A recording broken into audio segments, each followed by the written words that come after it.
Morning.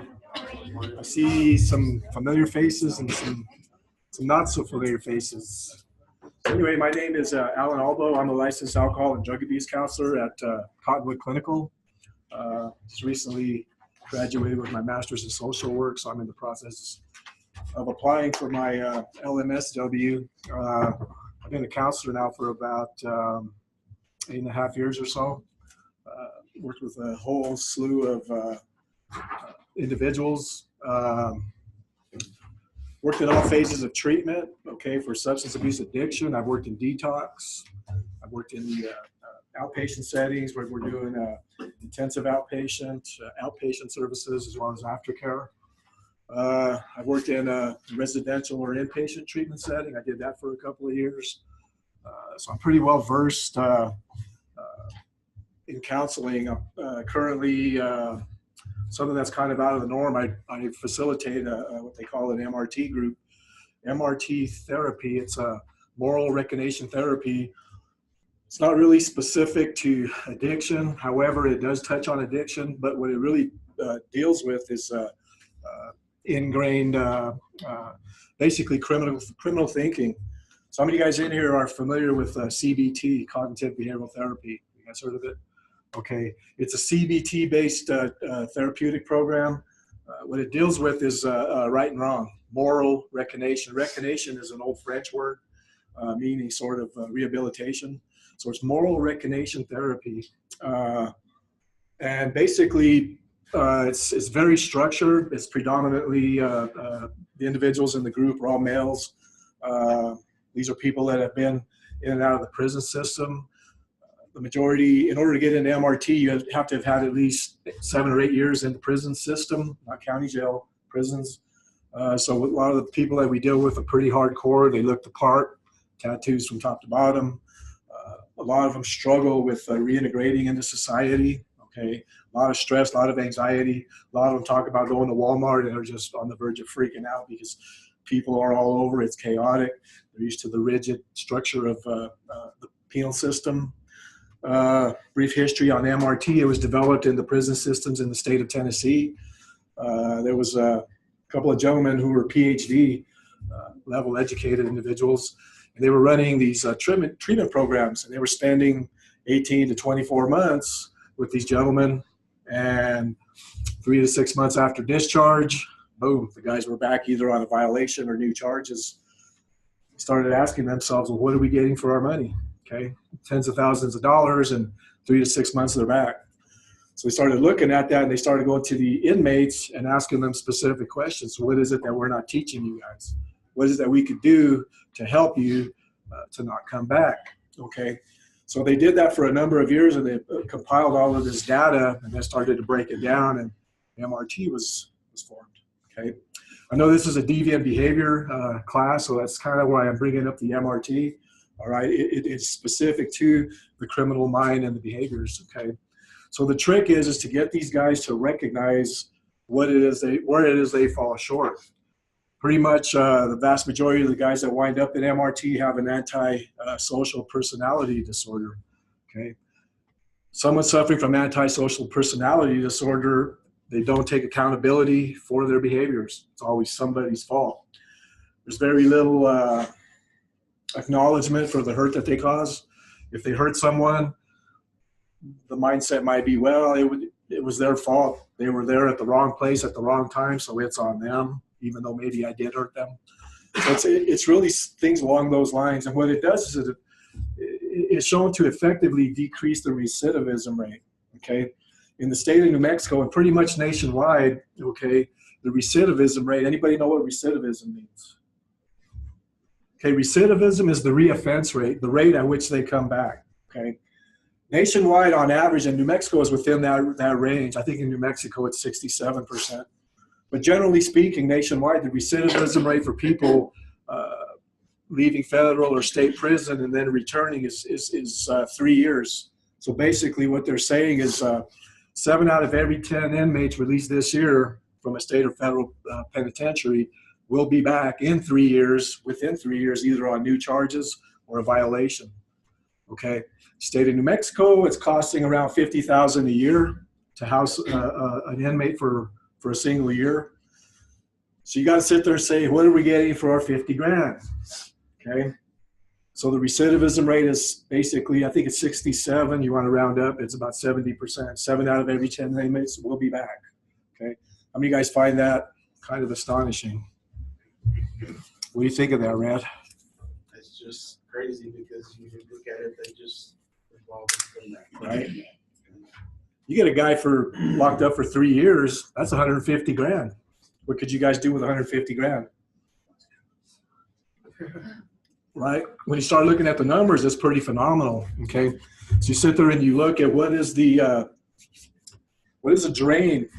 What is the economic drain on society?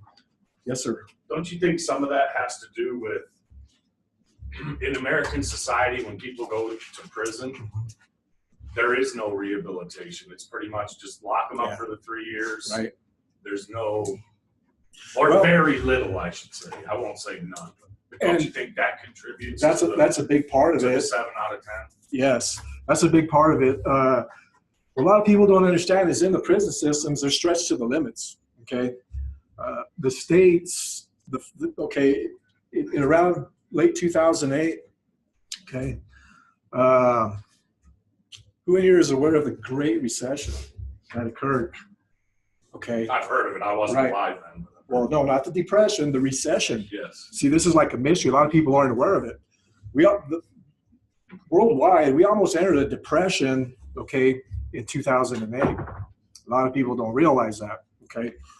Basically, all the stock markets, all the economies kind of went south at the same time worldwide, and the government started pumping huge amounts of money into the economies to keep it afloat, okay?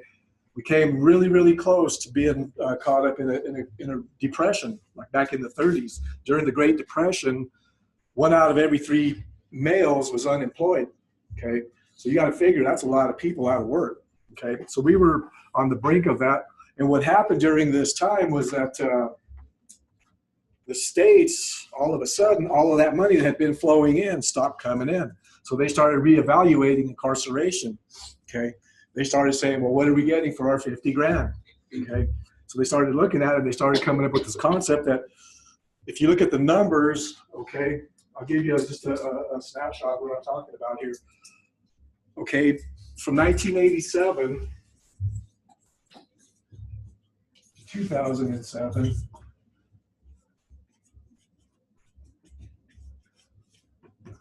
anybody want to take a stab at this? And I know some of you guys are in one of my classes, and you probably heard me talk about this, but there was a spending increase during that 20-year period in corrections. Corrections meaning jails, prisons, probation, parole, that kind of thing. Okay, what do you guys think the percentage was? It's painted 108%. Okay, that's a good number. Who else? Anybody want to take a stab at this? As far as an increase. Mm-hmm. There was an increase in nationwide during this 20-year span. Okay, you're in the ballpark, Dennis. 128%. This comes from the Pew Research Center. All right, I'm thinking that this is not accurate or 100%, but it's in that range right there. It's been a while since I read the. There's an agency called. Some of you guys are probably familiar with it if you guys have been doing research. It's the Pew Center for Research. They conduct a whole range of, they're always conducting studies on society. It's a lot of social research, all right? Now, in terms of what they call,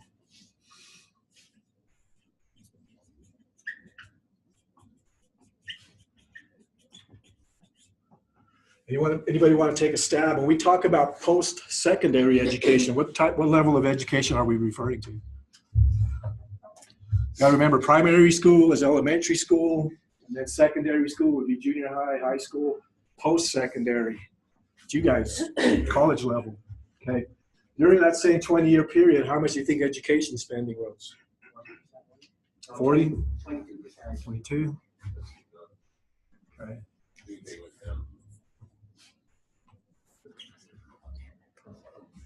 Okay, so what does that tell you? If you look at that, how big of a difference is that? It's pretty significant. What does that tell you about as a nation, what are we doing in terms of incarcerating versus educating our population? Education. We're spending more to incarcerate our people than we are to educate our people. Okay, this number is significant because after 2008, all of a sudden, this number started to drop. They started to recognize that, you know what, like you said, incarceration doesn't work. Okay, you're warehousing people. Okay, so the caveat on that was when they started gearing more towards rehabilitation.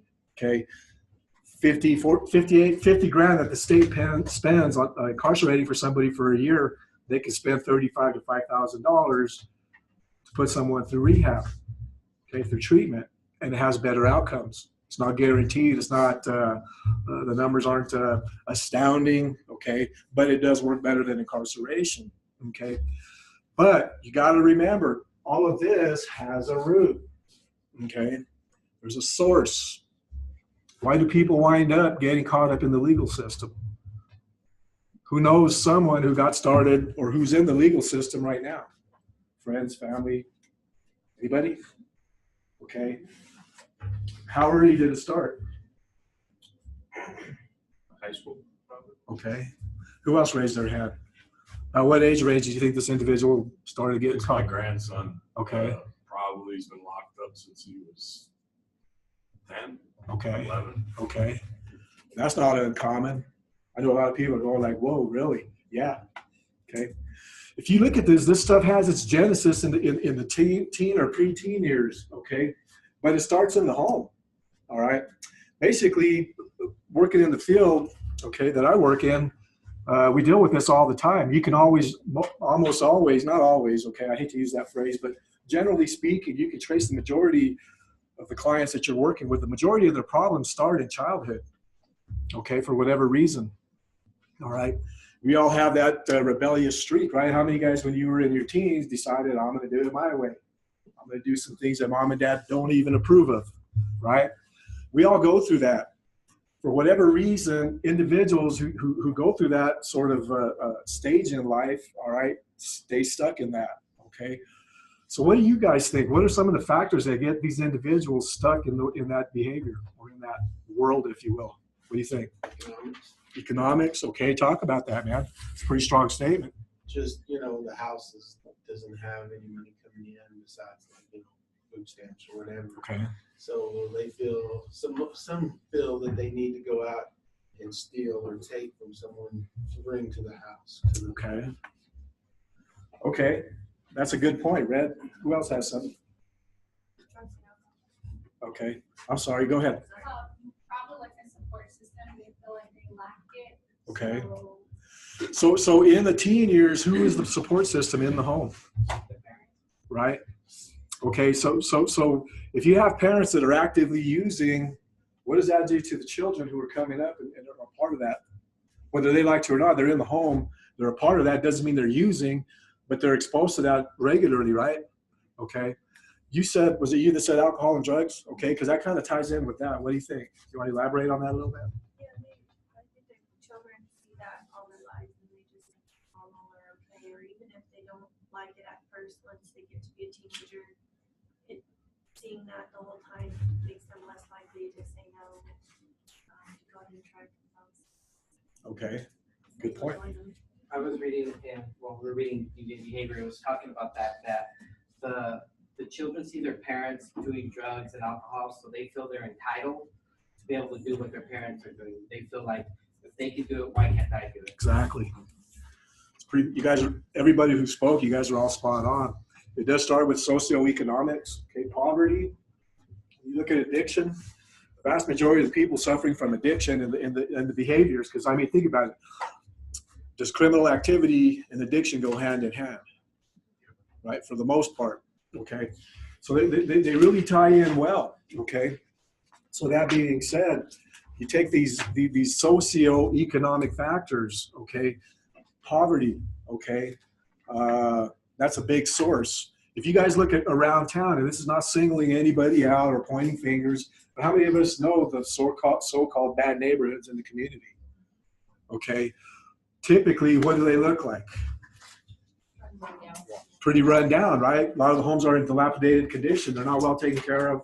All right, they're pretty run down. Okay, so this has a lot to do with it. Now, in the home, aren't social norms established in the home? Okay, so what is the big deal about the social norms being established in the home? Think about it. What are generally speaking, what does society say in terms of what is acceptable? You want to make a good life. Maybe you weren't born into money or wealth, okay? But you want to be able to provide for yourself and your family comfortably. What does society say you have to do to get that? Get a job.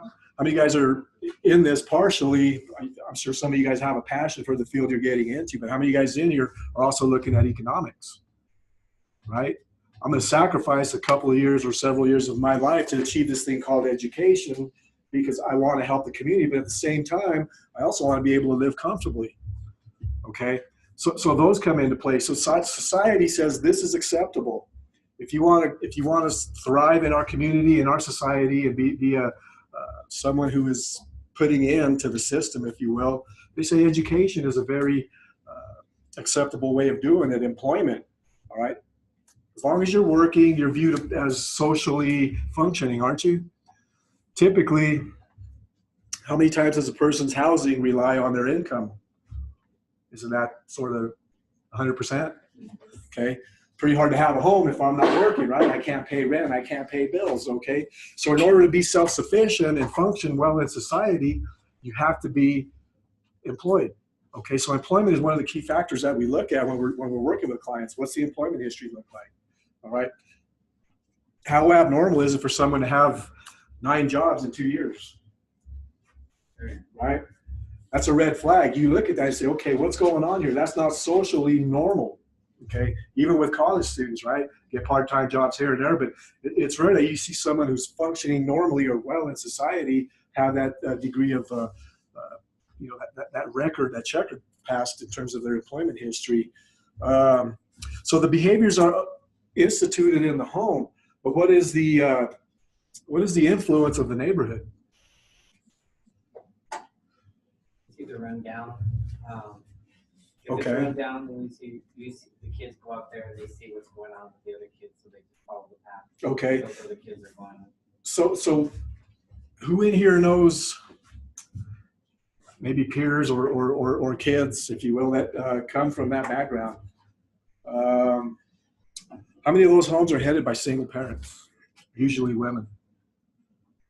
Okay.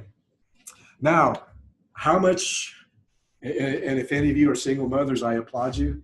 You guys are carrying a heck of a load. So for those of you that are doing it, kudos. Okay. Now, that being said, how hard is it for a mother to do the job of 2 parents? Okay. One of the common complaints I'll hear from the mothers who have this background will say, I had to work 2 or 3 jobs just to pay the rent and keep food on the table, keep the lights on. Okay. But in addition to that, I had to try to be the dad. I'm not a father. I'm not a male. I don't know how to be a dad. I did the best that I could to try to be a father and a mother to my kids, especially the sons. Okay. So what happens is if mom is always working, what does that do to the kids in terms of structure in the home? No supervision. There's no supervision, right? There's no structure in the home, right? And there's no slam on mom. She's trying to keep everybody's head above water economically, all right? But it doesn't leave a lot of room for normal parental guidance, because really when you stop and you think about it, what is the primary role of parenting?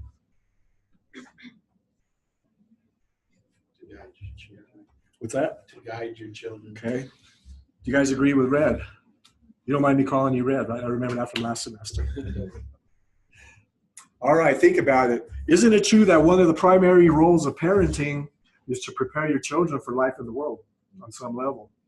Okay, it starts at a young age. You start teaching them morals, right? You start teaching them values, sort of standards, right from wrong, okay? And you reinforce these behaviors, right? You're teaching them, all right? Because that's going to carry over into adulthood, all right? Someone who's respectful, who's cognizant or aware of their conduct in public will probably function well in the workplace, which means they're probably going to get the boss's attention and they say, hey, there's a potential manager right there, let's say, Okay, so it teaches the kids values that translate into adulthood. What happens when you go the opposite from that? If you got these dysfunctional homes, all right, what are the odds are mom trying to make ends meet can't afford to live in a really nice part of town? What are the odds that is a fact? Okay, so typically, what kind of neighborhoods do you think you would find them in? What's your name? Mobile home parks, right? Kind of rundown areas of town, right? Now, how rampant apartments, right? Apartment complexes, all right? Now, what are the odds are there's probably some illegal activities going on in these areas, okay? Because how many people in this neighborhood, if you will, suffer from those same economic conditions, okay? Now, if you have somebody who's a convicted felon, how hard do you think it is for that individual to get jobs, right? If you look at being a convicted felon status, there's certain jobs that you're just disqualified for automatically. Anything involving children, all right, trying to go work at a hospital where you're going to be working with the vulnerable, okay, you're kind of disqualified before you even put the application in. And most felons know I'm really restricted in terms of what I can do, okay? So in the prison systems, okay, there's a big glaring lack of professional people.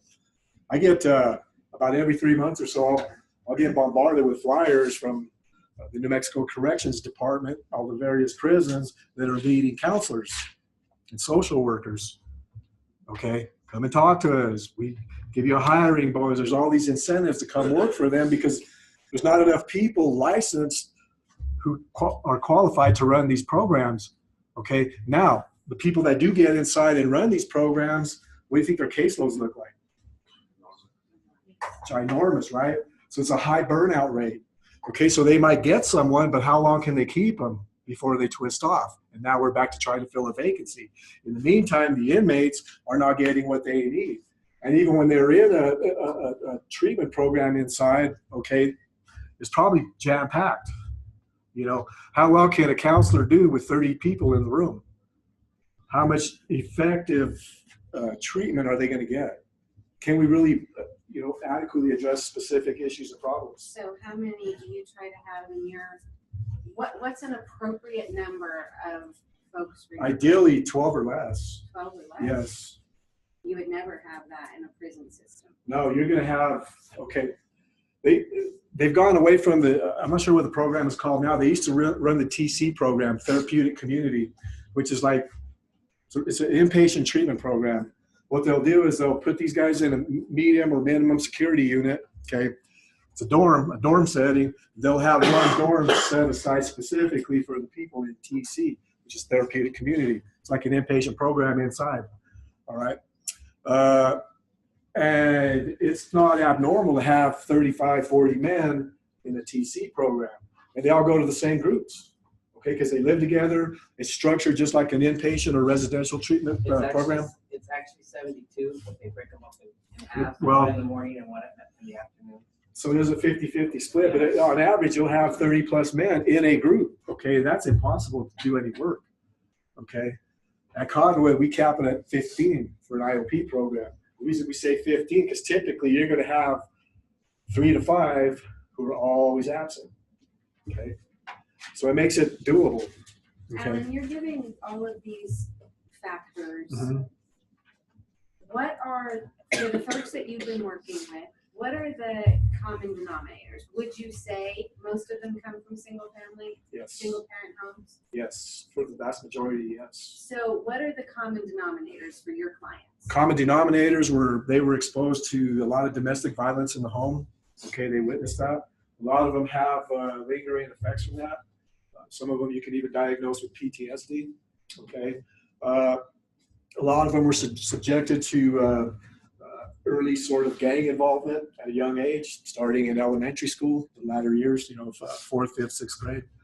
A lot of them have very violent histories. Okay, somebody who gets involved with a gang at 5th or 6th grade, okay, the norms are you have to be aggressive, you have to be violent, okay? So there's a lot of antisocial qualities that are incorporated at a very young age, okay? They surround themselves with people who have those values, okay? think about it. How simple is it? You know, let's say you're in 3rd or 4th grade and you start to become aware of, you know, little cliques that are developing, and you look around and you say, dang, I hang around with all the nerds. I don't want to be known as a nerd. I want to be a cool guy. Okay. So think about it, man. So you switch peer groups and you start hanging around with the cool kids. All right. How long before you're thinking like them, talking like them, and acting like them? Okay. So there's these social influences that come into play tremendously. All right. And what happens is I'll have a lot of men tell me that, well, I was raised on the street. My mom wasn't around, so I learned it out there. Okay. Well, when they're clicked up with older guys who are sort of veterans of the street, well, that's what's taught. Okay. If they want to get the pat on the back, okay, we'll go do something really significant. Okay. Go hurt somebody really bad. Let's say from a rival gang. All right. Now you're making a name. Okay. So this stuff starts at a very young age. Okay. And it goes back to the values and the morals that are sort of taught in childhood. When they're not there, again, they're going to find it out there. All right. You see on the flip side of that, with young females, for example, they tend to have children or become pregnant very early because they're looking for a father's love. Okay. What a lot of people don't recognize is the power of a father in the lives of especially daughters. If you stop and you really think about it, a father is probably the first man in the life of a young girl who's either going to accept her or reject her. Okay. And that's pretty potent. That's a really potent statement when you think about that. All right. If she doesn't get that fatherly approval, okay, at that young age, she's going to seek it out there. Okay. And it comes in the form of a lot of promiscuity, a lot of sexual encounters, although typically from her perspective, she's looking for love, not sex. But we all know how teenage boys can be with the hormones raging and whatnot. So they wind up with high instances of teenage pregnancy. It's not uncommon to have a female who's 19 or 20 coming in for treatment. She's got 2 or 3 kids. Okay. Very, very common. Okay. So it results in behaviors that it results in skewed kind of social values. Okay. How many guys in here are aware that maybe 30 years ago or so, tattoos were not all that common? Okay. This is a fairly recent phenomenon. Okay. It used to be back in the day, either you had been in the military and that's why you had tats, all right, or you had been in prison. Okay. There's a history behind, okay, the baggy pants, shaved heads. Anybody know the history behind that? All right. Started in the prison systems in California. Okay. Back in the 50s, 40s, 50s. Okay. Had problems with lice. You put that many men together. Okay. And so what would they do to minimize possibility of lice? Shave their heads. Okay. The tattoos, man. Again, that was to identify, signify whose prison gang you belong to. The bandanas. Okay, they used to give them bandanas back in the day. In my grandfather's day, all the old men carried handkerchiefs. Okay, and typically they used to come in red or blue, so everybody would get a handkerchief. And they decided, okay, we'll use these colors along with the tattoos as identifiers for who your clique or your set is. Okay, the baggy pants. Prison officials handing out clothes would just say, well, this looks like it will fit. Here's a pair of pants and a shirt. Okay. So all of that took hold in the prison systems. Then when these guys were paroled or discharged and they hit the streets, okay, they brought that out into the streets, okay, in these poorer neighborhoods where these guys were viewed upon as, I guess, role models, okay. So the younger people, kids, started to emulate that dress and it became what we have today. But that's where it got its origin. But look how society is ever changing. What used to be really looked down upon now, how acceptable, how much of the norm is it today? It's all over. Okay. Any questions or comments up to this point? I'm sorry, did somebody else raise their hand? I'm looking at your questions here that you posted. In your group, what is the average age that you're working with? Average age? Ooh, I would want to say probably late 20s, early 30s. And how come, back to the beginning, why do these individuals in your group have to have been in and out of prison for The MRT. 7 years? Okay, because what number? What is that about? well, because when someone's been in the prison system for that length of time, that's what they incorporate. Okay, in prison it's very rigid. Okay, it's very routine. These guys, they know what they're going to do every day. Okay, at 8 o'clock in the morning. For years they operate under that, and then you put them out here. Okay, and they get really thrown off by that. Okay. One of the things that I'm really uncomfortable with is somebody standing or sitting behind me. Okay, that triggers a ton of anxiety in the prison system. You don't let anybody get behind you for protection. Okay, they don't know if you put this population, let's say in an intensive outpatient group, they feel like a fish out of water. All right, and they'll say that. Once I blurted out that I just got out of prison, I just done a big old 11-year stretch. Everybody just kind of whoa, and they feel that, so they feel ostracized, alienated. All right. So when you put them in this MRT group, it's comfortable. Oh, okay. Well, these guys have the same background, so There's a lot of commonality. yes. So, but at the same time, okay, they weren't as exposed to the drug addiction as they are out here. There's addiction. Trust me, there's a lot of these going on in prison, but it's not as rampant as it is out here. So the addiction is present, but it's more of the whole prison mindset. Okay, the values, the social norms inside are totally opposite of what's acceptable out here. Okay, inside, any form of disrespect results in physical aggression. Okay, I'll attack you. Out here, one of the things that I hear all the time is, man, dude, it's such a hard time. I went in to get some cigarettes yesterday, and the guy at the Giant just walked in and didn't even hold the door for me. He cut me off and didn't say, excuse me. And they're saying, like, I felt like just letting him have one. Okay. So it's really hard to get these guys to sort of acclimate to society because they've been out of the loop for so long. They feel it. A lot of them are covered head to toe in tattoos. Okay. I have a gentleman right now who has gold teeth, facial tattoos, and he just cannot get past the interview. As soon as they see his appearance, managers or the hiring people are like, nope. Okay. And then he gets to talk to the guy. He's a really good guy. Okay. Just a really, really good guy. But he grew up in that environment as a young guy, exposed to all the violence. He saw the domestic violence in the home. To him, that's how you keep your, no offense, his words, not mine, that's how you keep your woman in line. Sometimes you got to smack them around, as he says. Okay. That's the values. Okay. That's what we're up against. Okay. In addiction, anybody caught up in addiction usually takes on abnormal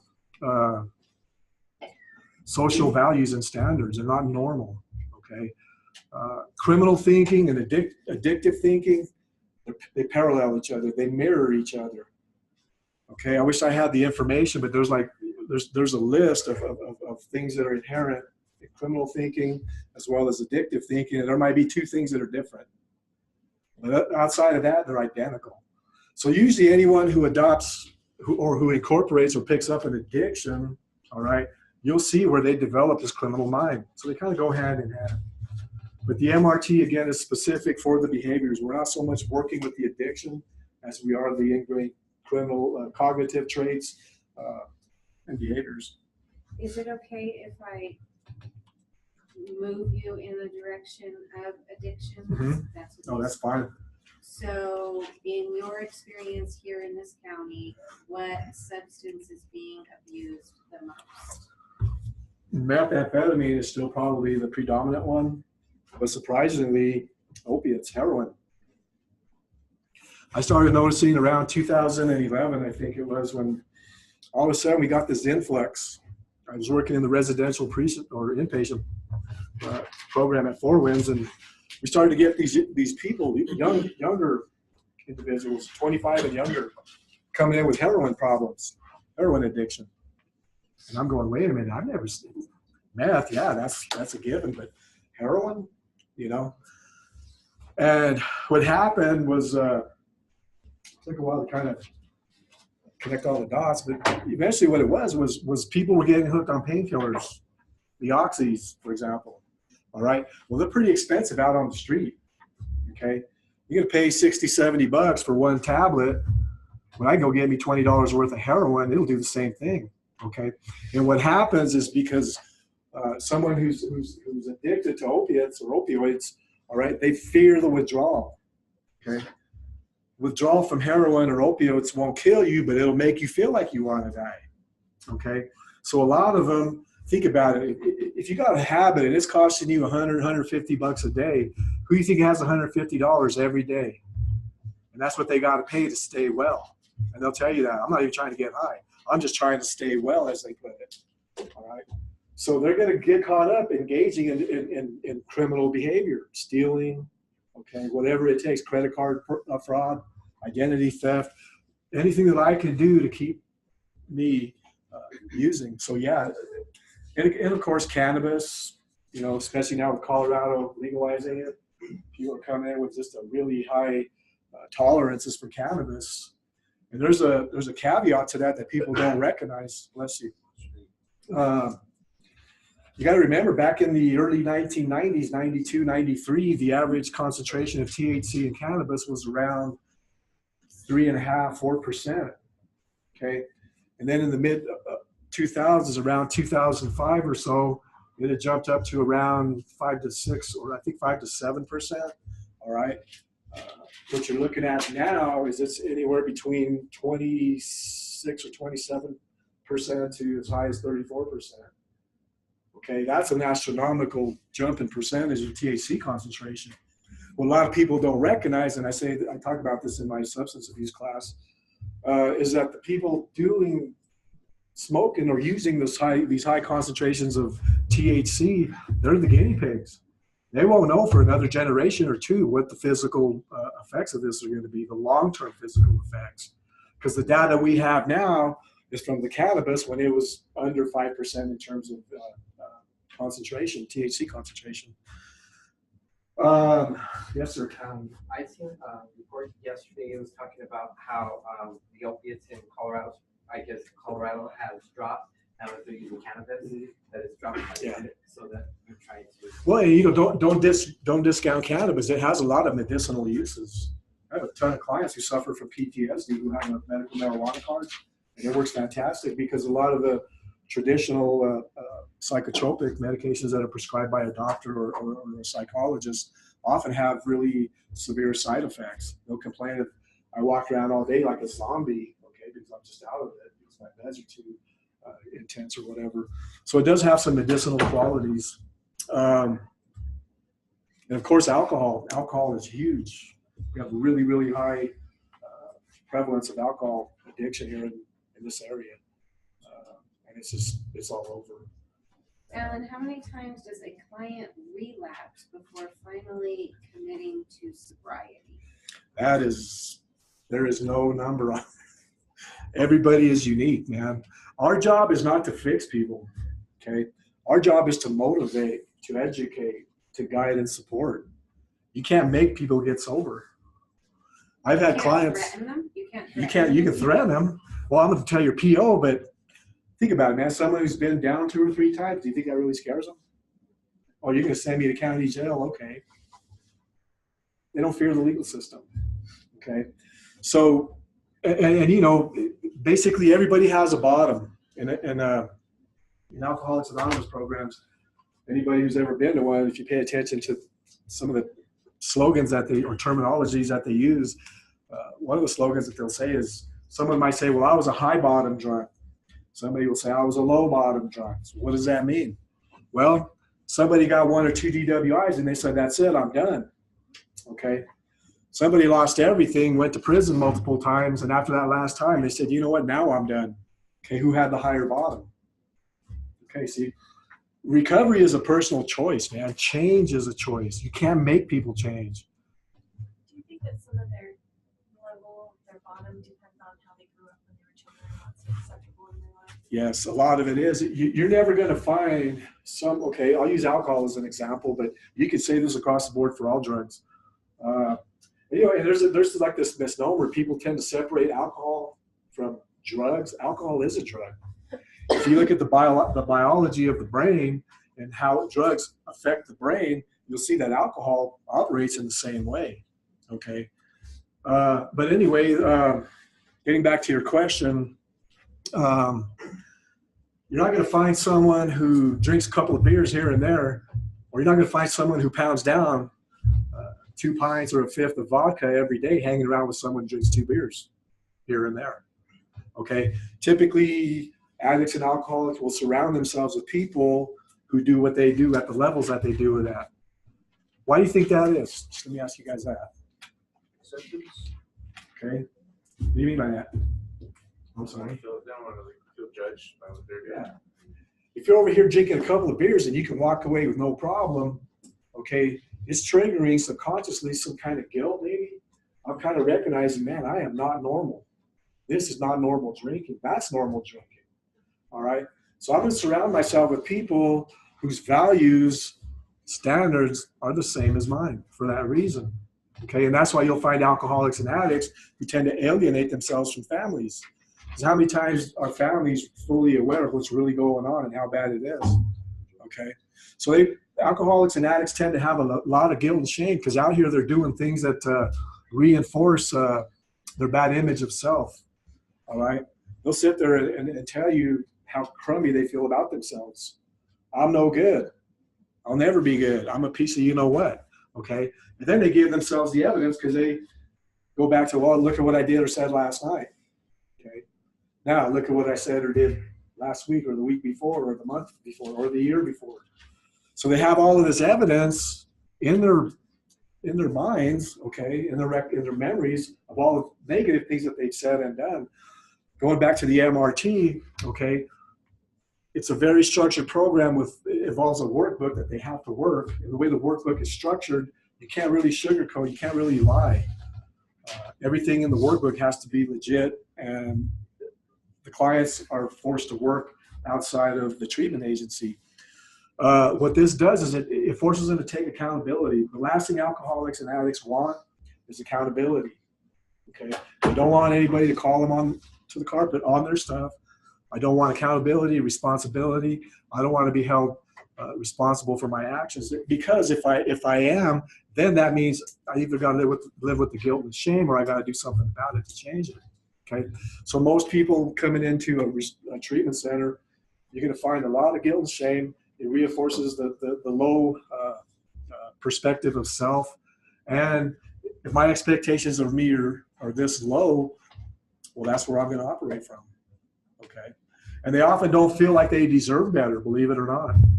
They often feel like, well, I don't deserve anything good. Look at my history. Okay, so part of providing treatment is addressing those things. Okay, let's start looking at that. Okay, how much of that is factual? Because one of the things you got to recognize is that most of these people will come in, and one of the core, or I guess most common comments that you'll hear from somebody new to treatment is, I don't even know who I am. What do you want out of treatment? Well, I want to find out who I am. I don't know who I am. Because you got to remember, these people have done this for years, not just days or weeks. You're talking years where they were either high on their drug of choice, coming down from it, okay, or chasing it. So if you look at those 3 conditions, were they ever really in their natural state? See, so if you're in one of those 3 conditions for years, day after day after day, for years, doesn't it make sense that somewhere along the way I would lose myself? I forget what it was like to think like me, to feel like me, to be me. So they're really some lost souls, okay? And again, the guilt and the shame. Why do I want to go to college, man? I'm a piece of you know what. Why do I want to go get a decent job? Okay. But again, going along with the deviant behavior, the easy money. A lot of people sometimes, believe it or not, dealing with people suffering from addiction is not only trying to address the physical addiction to their drug of choice, but also they can get addicted to the lifestyle. Someone who's out there dealing meth, they love the excitement. It's high pace, it's high risk. These guys get caught up in that adrenaline rush. So sometimes the lifestyle is equally addicting as the substance itself. And that's hard for a lot of people, because all of a sudden they're saying, man, with this recovery thing, there's nothing to do. I'm bored all the time. Okay. So that's another obstacle or barrier that can prove challenging for someone providing services. Alan, do you have you ever worked with clients whose addiction stemmed from an injury? So I was never using drugs, I had an injury, so I got on Yeah. pain medications. Is that common? Yep. I got a guy right now who is a football player, excelled in high school, got a scholarship, full ride to UNM. I think he hurt his back, and they put him on painkillers, and he acquired an opiate addiction. And then, okay, he started smoking cannabis, and then when the opiates became too hard to get, he didn't want to do the heroin thing, so he started drinking. So now he acquired an addiction to alcohol. So in that process, he went from being totally clean, never really using alcohol or drugs, to acquiring an opiate addiction, a cannabis addiction, as well as an alcohol addiction. So yes, it's very common. You'd be surprised. Or it might be somebody doing it on the job, a construction worker with a back injury, boom. Okay. So an upright citizen, everything's good, Yeah. and then. Yeah. And look at this. When you're looking at addiction, a lot of people don't realize that they look at it as a morality thing, a right and wrong thing. You know, the older generation, grandparents, for example, maybe might look at it as like, well, you don't quit because you don't want to. You just like doing bad things. You just like being bad. All right. That used to be the mindset, but now with modern science and technology and all the research that's out there, they come to realize it's not about right and wrong. Okay, it's not about I'm just a bad person and that's just how it is because I have a bad character. It's a brain disease, guys. Okay, think about it. If I wanted to hijack you and turn you into my puppet, okay, and do things even when you didn't want to, what part of the body do I take control of? The brain. If I control your mind, you're going to be doing things even when you don't want to. Alcoholics and addicts tell me that all the time. Yeah, dude, that day I got arrested, I wasn't even going to use, man. I was so tired of it. I wasn't even going to get high. And then so-and-so came over. And next thing I knew, man, I'm getting high. And I'm going, what the heck am I doing? Or I'll have alcoholics who'll tell me, I'm a third of the way into my bottle when I'm realizing, what am I doing? I wasn't even going to do this today. So they are not in control. Addiction hijacks the brain, okay? It becomes compulsive. It becomes obsessive, okay? And it's not making excuses for their use, okay?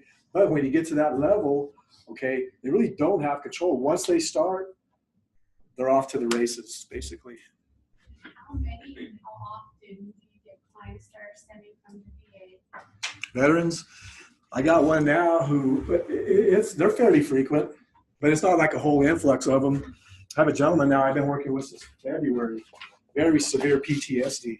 And this guy was drinking himself to death, literally. Last spring, he was I think it was last fall, about a year ago. He was in San Juan Regional. He was bleeding internally. I think he said he went through 7 units of blood, okay, because he was bleeding internally and they couldn't find the bleed. And it was from his abuse of alcohol. Okay, he's dealing with the horrors, the memories. You know, he's got PTSD, obviously, but anything triggers it. Memorial Day, for him, it was such a huge thing for him to get through Memorial Day without drinking, because they had all the memorial stuff on TV. You know, the things that they put on, the celebrations. You know, to honor and memorialize the veterans who have died and provided service. He actually sat there and he watched it. He says, man, I was crying all day in and out. He goes, and I got tempted to use. 4th of July was, he got through it. He didn't drink, but it was rough on him. The fireworks, okay, it just triggers all kinds of crazy things. He has a place where he lives. There's a lot of families, a lot of people with small kids. Okay, so the fireworks were going all night, and it kept taking him back. He did, I think, 3 tours in Iraq. Things were really hot over there. So he witnessed quite a bit. So the thing with our veterans, I've been working with this guy, wow. Typically an IOP program is 48 sessions, okay? 16 weeks, 3 times a week. And these guys come for 3 hours a group. It's not, you know, so you got to figure that's 9 hours a week that we spend with them. This guy, he did 2 IOPs. He did 96 groups, okay? I've been seeing him every week on Fridays since February, okay? So the thing with the veterans is we had a communication from Governor Martinez come down about 2 or 3 years ago stating that if we got any veterans, and it went to anybody who had a license in the helping professions, our job was to please provide whatever level of care they needed. So like with this guy, we're just, I don't know how long I'm going to be seeing him. It's been a while, and it's probably going to continue for a long time to come. So when Kim was here last week, she was talking about EMDR as Yes. for PTSD. Yes. What about EMDR just for the Yes. addict? EMDR is really, because what it does is it desensitizes, okay, the emotional responses to trauma, okay? So you got someone who's going through a really bad divorce, or someone who just lost a loved one and they're grieving significantly. You can use EMDR to sort of scale down the symptoms. So it's very effective, yes. It's not just for... What about if you're just what if I don't have a divorce, I don't have anything, I just like Yeah, to use it meth. could be used, well, in that sense, Just for the drugs. I'm not sure what the outcome would be, okay? I know it's designed for the emotions, the trauma. I'm not sure that it would desensitize too much to the actual specific brain triggers for use. That's kind of a gray area. I couldn't comment on that. Wouldn't be commonly used. No, we for never that. use it in that regard. But basically, it's like I can think of two people specifically who lost loved ones, and they were in this really significant grieving process, and they underwent some EMDR, and it really toned down quite a bit their grief symptoms. So basically, you're dealing with the brain disease, guys, and that's what you got to recognize. Part of understanding treatment is understanding the functioning of the brain, okay? Alcoholics and addicts, they exhibit the same symptoms. How many guys in here, what are the symptoms of a cold? Coughing, sneezing, right? Fever, runny nose, watery eyes, right? Do you have to know someone personally to know they have a cold? Right, this time of year, you see that, you're going, it's probably not allergies. I bet this person has a cold, get away from me. So I don't have to know you to know that you have a cold, because the symptoms are universal, all right? When you're talking addiction, it's the same thing. People come in with the same symptoms, okay? They're universal, okay? They come in with family problems, relationship problems, job problems, legal problems, okay? And those are the things that we screen for in these assessments, okay? Somebody comes in for an assessment, we're basically, it's like going to the ER. A lot of people can't visualize it unless I present it this way. Sometimes I have to break it down to clients this way. Why you ask? Because a lot of them get really uncomfortable during the assessment process. It's a 2-hour interview, and we're asking you all kinds of personal stuff about things that you don't want to go there. Most of the people, a lot of people that we interview, sometimes there's things that they haven't talked about for years because they stuffed it down so deeply. You know, usually it's trauma, okay, involved, trauma related. But if you go to the ER, they don't know who you are. They're going to say, well, why are you here? Okay, and you start telling them what's going on. I've got this, I've got this, I've got this, and then they ask follow-up questions. We get a history on you. You ever had this? You ever had that? Anybody in your family ever had this or that? Okay. And then based on the symptoms that you describe, the doctor or the nurse starts to get a general idea. Okay, well, I'm thinking it's this. Okay. They might do a blood draw. Okay. Send it up to the lab, leave you in that room for about 2 hours that we all love. Okay. And then 2 hours later, they come back with the results and it's confirmed. Yes. Okay. You're diabetic. Okay. Same thing when we're doing these assessments. We're looking for symptoms. Okay. We start to pick up, okay, well, when did this start? If it was a childhood issue, okay, well then there's probably going to be some deep emotional wounds from that. Lingering hurts, and they're self-medicating today. Because oftentimes what you'll find is people who have an addiction, they don't use in a vacuum. What I mean by that is they don't use just because. There's a reason for it. Okay. Our job is to guide the client and to identify specifically what was it. Okay. Because what you're going to recognize is that one of the things that people don't recognize is the role of emotions in addiction. All right. One of the core questions I'll ask clients, and the answer is always universal, and they say yes, is how many times in here, guys, is your greatest urge to use alcohol or drugs? How many times is that greatest urge when you're feeling a certain emotion, you don't like it, and you know how to change it? And that's usually the number one reason people use. So if there's a wound dating back to childhood that hasn't been addressed, okay, it continues. It's like a scab. Every time it scabs over, we rip the scab off, and here it is bleeding again. So it's kind of that concept. Okay, but oftentimes they can't tell you specifically what they feel. Well, I don't know, I wake up sometimes and I'm in these moods. Well, tell me about that. What do these moods involve? What are you feeling? Okay, and they start to talk about it. Okay. So basically, our job is to spark revelation, I guess. I can't think of another way of saying it. If I teach something to someone, okay, and a year from now they're done with treatment, they may or may not remember what was spoken. And it might come from time, oh, I remember that from treatment, and then they move on. But when they discover it, when they make that revelation, it has staying power. I'll have someone who says, hey, dude, I came in, you remember 2 weeks ago we talked about this or that? Yeah. Well, you or somebody else in here said this, and I didn't really understand what it meant. And then Sunday I was driving down the highway, and it hit me. And all of a sudden it was like, oh my God, I know what they meant. Okay, what are the odds are they'll always remember that? It's got staying power, see? So our job is to sort of not tell them what's wrong. Let's guide you and see if you can identify it, because you'll always remember what it was, okay, or what it was that you learned, okay?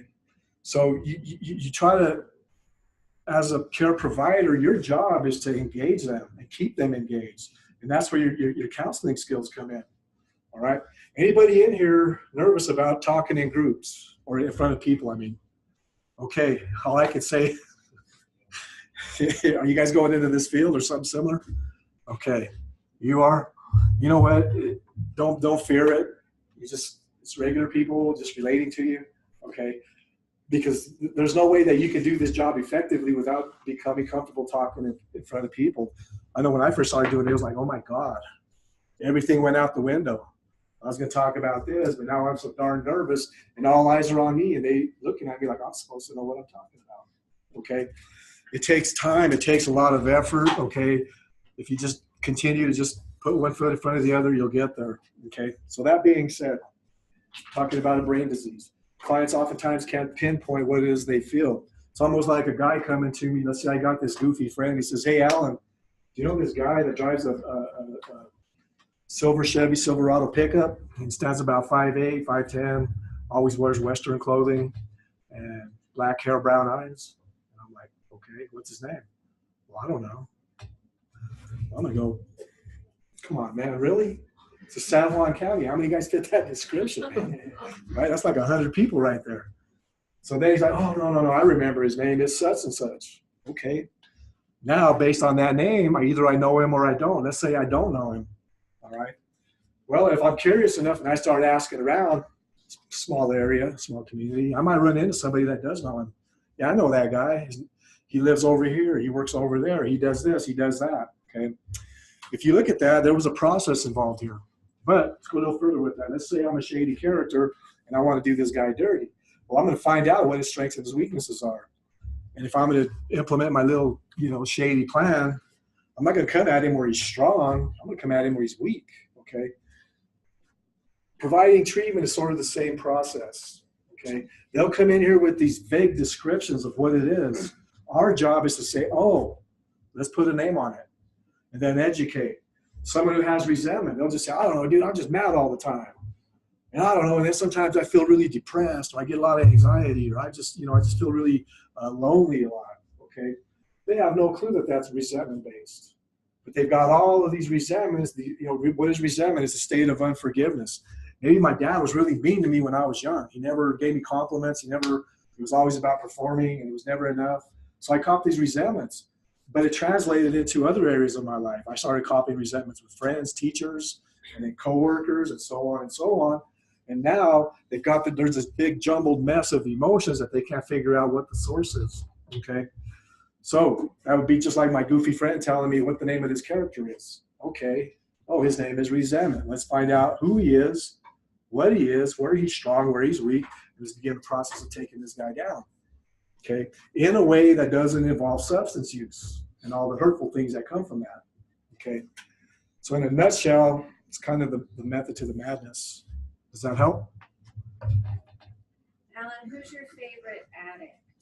Who's my favorite? So the question here, which type of addict, so drug of choice, which type of addict is easiest to work with, and which type of addicts are more likely to get into recovery and stay there. Okay. So is it the alcoholic? Is it the meth user, the heroin user, You opiate? can't really say, because here's the deal, guys. You're dealing with human beings.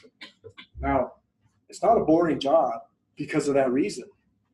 Okay, you'll see people come in with a general sort of, they'll feel like a template, but then they bring specifics to the table that nobody else has, because everybody's unique. So it's not really, I can't really say like there's a category, okay?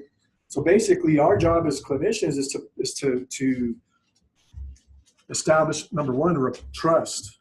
You know, you got to remember, you can't make a first impression twice. Okay, so that first meeting with your client is make it or break it, because that's when they're going to sort of gauge you. They're watching you. You got to remember, somebody out there running and gunning out there on the street selling dope, man, trust me, they got those instincts working. Just because you bring them under this roof doesn't mean all that goes away. They study you, they watch you, they gauge you, okay? So you got to first establish the trust. If you can get that trust, then, you know, usually what follows is the rapport. Then they start talking to you. Why? Because I trust you, okay? And then that's where you can kind of gauge where they're at. Well, what's their level of resistance? How many guys in here have heard of motivational interviewing? Okay. MI, as we call it, it's a form of, it's a treatment modality, as they call it. So it's a form of treatment that is meant to overcome resistance, okay? You're gonna take this resistance, let's take that resistance and see how can we use that as a way of reeling you in so you buy into what we're selling, okay? One of the concepts is we teach clients all the time is like, hey, have you ever stopped to think about this, man? Your recovery or your addiction has been training you for recovery. And they kind of go like, what? That makes absolutely no sense, Alan. What do you mean? I said, well, think about it, man. How loyal were you to your drug of choice and the lifestyle? And they'll kind of crack up, oh, yeah, I was real loyal, man. Well, how much sacrifice did you have to engage in daily?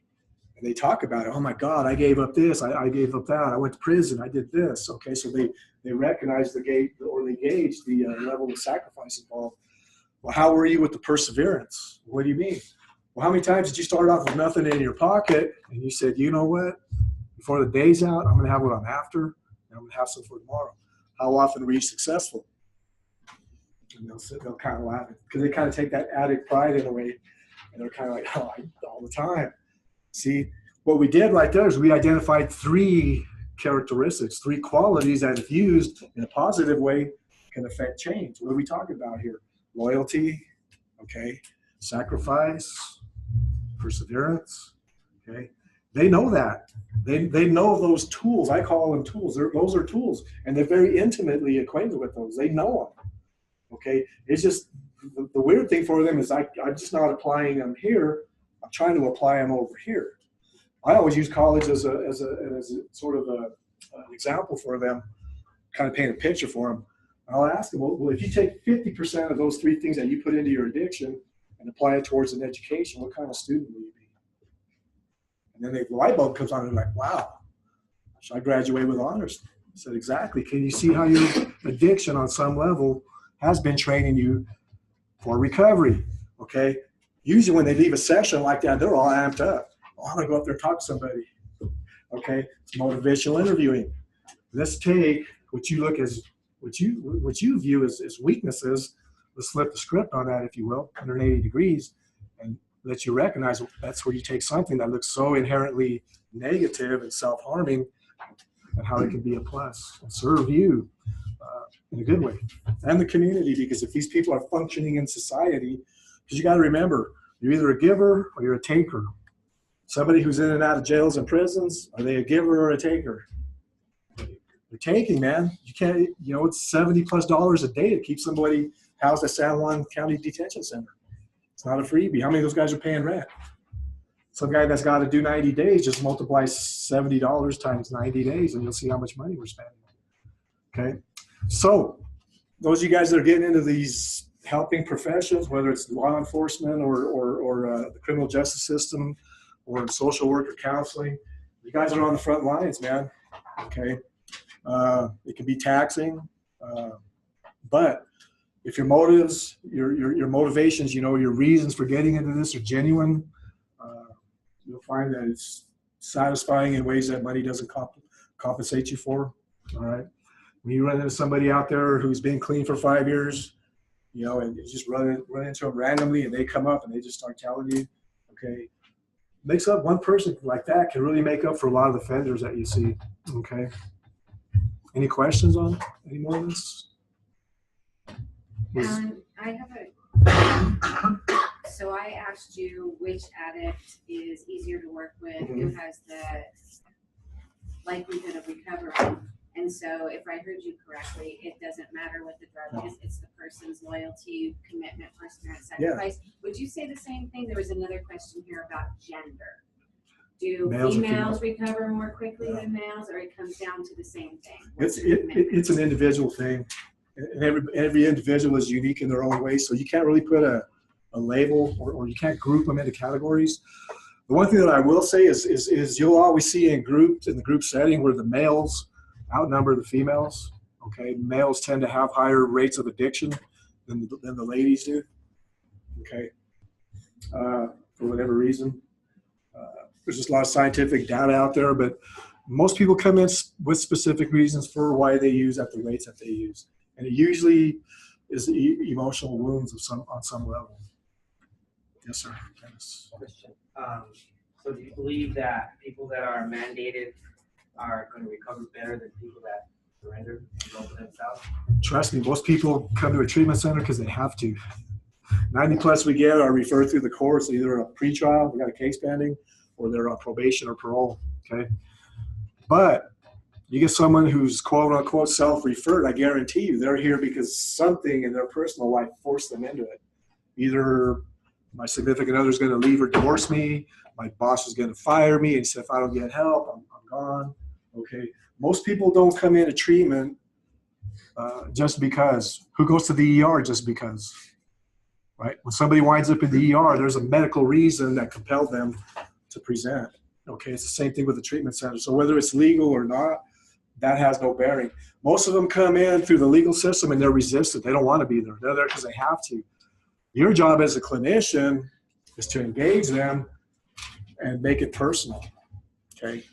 Once they start telling you stuff like, you know, man, it's crazy, but I actually look forward to coming to group and I don't even care about my PO anymore. It's about me. Okay, that's when you know they've gone from I'm coming here because I have to now I'm here because I want to. And that's where you start to affect the change.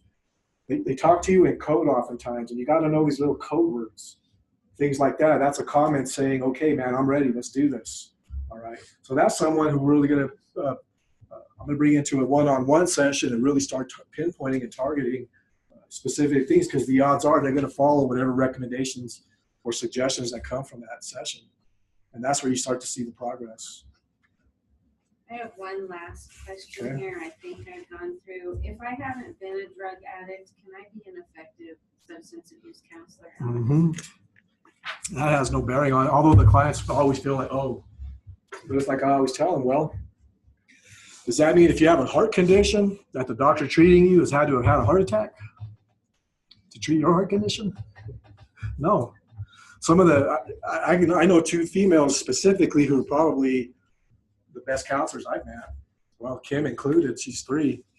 Well, but these are individuals who have never suffered from any form of addiction, okay? But they're really good at what they do, okay? It's just, what do you bring to the table? I think motivation is key. Why are you getting into this? If your passion is to help those that are suffering and hurting, then you're probably going into the right field, and you're probably going to do fairly well and probably be effective. If you can maintain that, okay, you probably won't have a boring day at work. I haven't had a boring. I've been doing this nonstop. It feels like since 2008. Bless you. And I can honestly say I haven't woke up one morning when I thought, man, I don't want to go in today. Okay, it's do it for the others. Okay, it's not about the money. It's not about the career. It's not about the extras. All right, it's a helping profession. There's people that are suffering out there, and that's what you're going to find. There's a world of hurt out there. Okay, a lot of people looking for answers, and oftentimes the clients come to you thinking you have the answers, and not only the clients, the family members. Okay, so we have an obligation to maintain ourselves ethically, okay, morally, socially, because you're out there. People are watching you. Can't tell you how many times I've been at a restaurant and somebody's been watching me. And they walk up when they're fixing to go cash out. Hey, Alan, remember me? And I'm like, oh, yeah, I was up there for the last hour, man. And I'm thinking, okay. See, so you never know. So you always got to be, you got to practice what you preach, okay? If you're practicing ethics, if you're practicing values and standards, you got to live it, because people out there are impacted by that, okay? And it affects your credibility, because negatives will spread like wildfire. Before you know it, people are talking about this guy who's a phony and don't listen to him because he's not legit, that kind of thing. So, yes, sir. Of the opiate addicts, let's see if I can say this right, what percent do you think started because of a prescription? Started? Probably. Because, I mean, let's less face than, it, doctors are pretty free. I'd say probably. Just writing prescriptions because somebody has a splinter in their finger. I'd say probably less than 10%. Less than 10%. Yeah. Most of them, they're in a setting where everybody's using, hey, try this. Okay. Here, snort some heroin. Okay. Makes them sick, but then all of a sudden, hey, that was good. You should try with IV. You should introduce it intravenously. Let me try that. It felt that great doing it nasally, and that's what happens. Usually what happens is they're in a setting where, I guess, the doors are wide open. And that's what you'll find. You know, it's like someone who's got some abstinence or a period of sobriety, and all of a sudden they go back to hanging around with their old friends. I always tell them, well, think about it, dude. You're back with the people that you used to run with, man. When you came to us, you were at floor level, and now we got you at the tabletop level. And now you're back around the people that are still at floor level, which is easier for you to pull them up or them to pull you down. Okay? So one of the things that we recover from addiction is not just using, it's about learning to incorporate or accepting the fact that they have to incorporate a whole new lifestyle, which means I've got to start setting limits on old friends, associates, and places that I used to hang out. It's basically a radical lifestyle change. Well, the reason I asked that question is because there's a town, I believe it's in Virginia or West Virginia, somewhere back east, where it's like 70% I believe it. have been Yeah. addicted to opiates through prescriptions. Yeah. And they're trying to regulate the doctors more, Yeah. making it harder for them to write these prescriptions. Well, actually, we're behind the curve when you look at opiates. I mean, it's a epidemic nationwide. Yes. It's huge. Midwest, it's out of control. People are dying daily from So it. you think New Mexico is doing We're behind good the as curve. far as that? Yeah, if you go around the Espanola area, okay, that's where it's out of control. It's huge. But in our area here, it's still meth. Meth is still king. But don't take that lightly. It's making its inroads here. It's alive and well. I was reading in the book yesterday. It was talking about that gay people are less get AIDS now than Before. Yeah, because of the use of drugs that are. I mean, they're sharing needles now, so if they see the big difference of people that are addicts are getting more AIDS than people that are gay now. Yeah, and again, there's trends. Okay, once the opiate thing kind of has its moment, you'll see where something else will come up, and that's what you'll find. There's just like trends. It's just like I don't want to sort of minimize what's going on, but that's what you'll find. It comes in waves. All right, so you really have to be well versed in terms of not just the substances, but you also have to the treatment modalities. They're always coming up with new stuff. One thing's like with me, I have to maintain my license. I have to do 40 hours of continuing education every 2 years. When I submit my license for renewal, I have to have documents proving that I went to these trainings, because the field is ever changing. Okay, you have to stay up with the current trends. But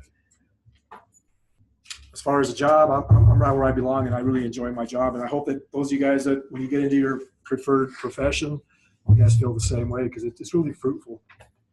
If you guys want more of this, Alan will be teaching Human Services 220 again, I think for Yes. the 4th semester Yes.